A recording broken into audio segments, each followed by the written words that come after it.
Today I'm going to show you how to enhance your pictures using machine embroidery. Now this is a wet felted picture that I've just finished, and it's the Trough of Bowland in Lancashire, which is the north of England.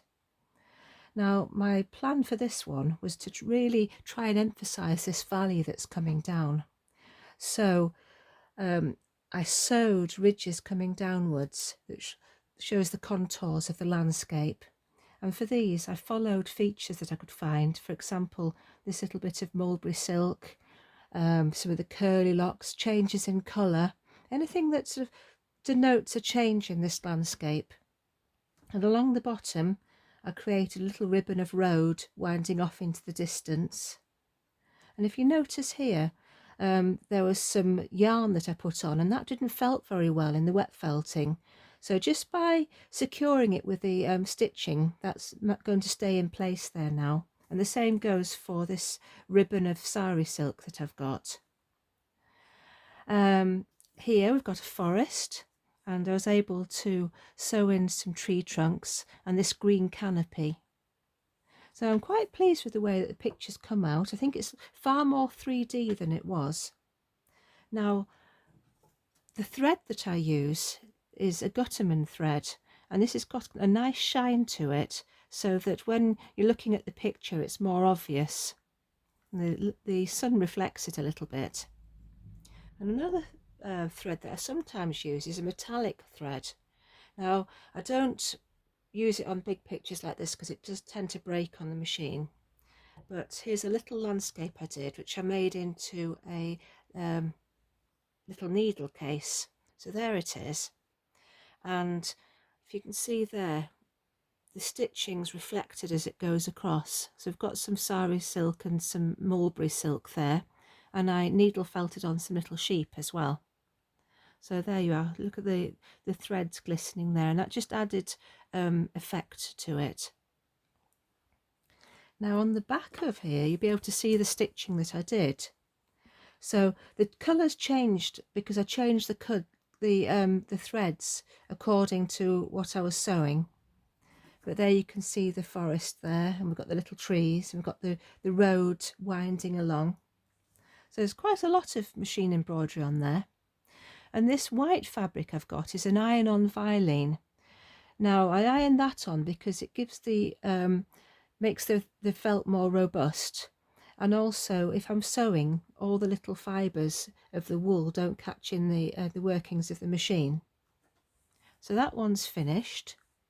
And I've got another picture here, which I've ironed, and I've put the Vilene on the back.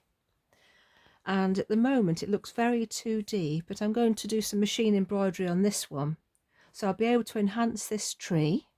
This is Kirk Carrion, so it's a little cluster of trees on the hill. So I'm going to enhance those with the machine embroidery. I've got a traditional dry stone wall here, and I'm going to highlight the little stones by putting in circular machine embroidery, and that will make them really stand out. And I'll do the same here with a poppy and with this plant, which is cow parsley. And that's found in lots of our hedgerows and roadsides, especially in the springtime. So some white thread on there, and it will really enhance the picture. So I'm going to work on this and film at the same time so you can see how I'm working, and then we'll have a look at the difference between this as I've started and the picture when it's finished. Right, so here's my machine all set up and ready to go. I've got the stitch length set to quite a long stitch. The dogs have been lowered, the little teeth underneath where the needle is, and this is I don't know if you can see it there, that's the foot that I'm going to use for the machine embroidery. Over here I've got all my threads all ready to go. So there we go.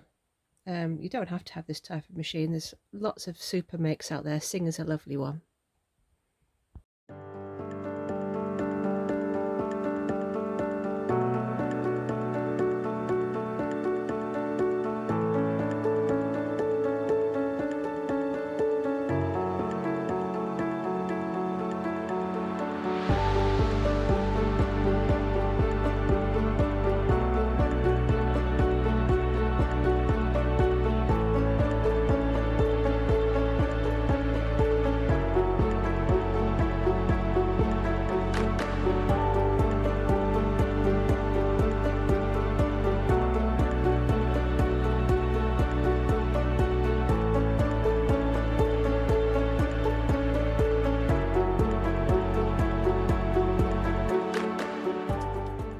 finished the machine embroidery, and I'll zoom in on the tree over here, because I think trees do look good with machine embroidery, all those little branches that you can't really get with wet felting. And there's the barn. There's Kirk carrying up on the hill, and just putting those contours on makes it look like it's a hill, I think. See, the dry stone walls now got its little stones emphasised. And to the foreground, I'll zoom in on the cow parsley. That's pretty much what they look like, with those little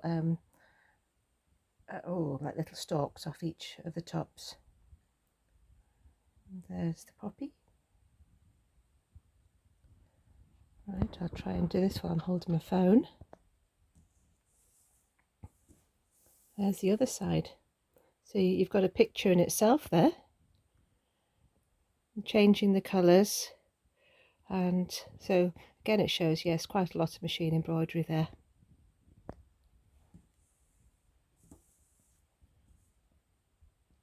There, all finished.